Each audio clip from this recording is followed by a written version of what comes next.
الحمد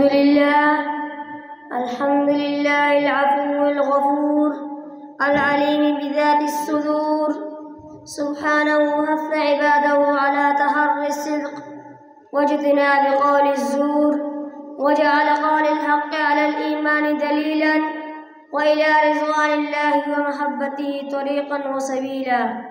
أما بعد، فيا عباد الله، الصدق أس الفضائل ورأس الأخلاق، من تخلق به تحلى بكل فضيلة وخلص نفسه من كل رذيلة. فكما لا يجتمع ضلالا مع هدى وظلام مع نور، لا يجتمع صدق مع باطل وكذب وزور، فالصدق نور وهداية يأخذ بصاحبه إلى أنبل غاد وأسوأ نهاية، والكذب ظلم وجهالة يأخذ بصاحبه إلى أنبل غاد وأسعد نهاية.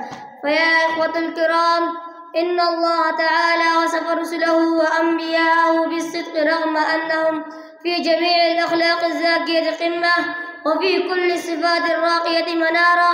ومن أبرز الصفات التي تتميز به الأنبياء هي صفة الصدق، كما يشهد به تبارك وتعالى في فرقانه الحميد: واذكر في الكتاب إبراهيم إنه كان صديقا نبيا. وهكذا وصف الله عز وجل عباده المخلصين بالصدق وأمر به حيث يقول: والصادقين والصادقات، ثم بين جزاءهم عند ربهم فقال: أعد الله لهم مغفرة وأجرا عظيما.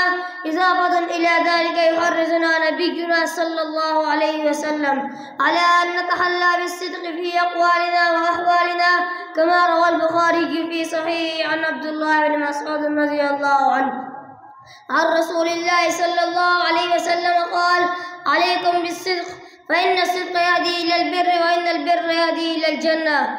إياكم والكذب يا عباد الله.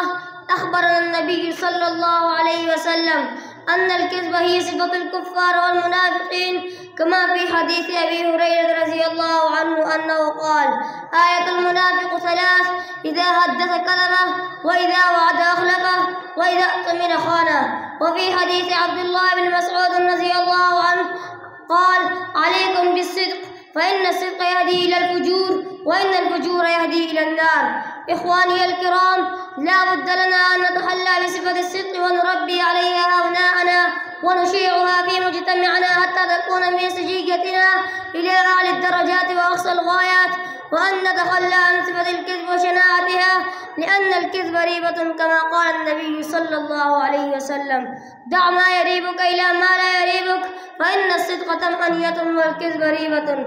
أسأل الله تبارك وتعالى أن يوفقنا بالصدق ويحفظنا من الكذب. أقول قولي هذا، والسلام عليكم ورحمة الله وبركاته. ما شاء الله.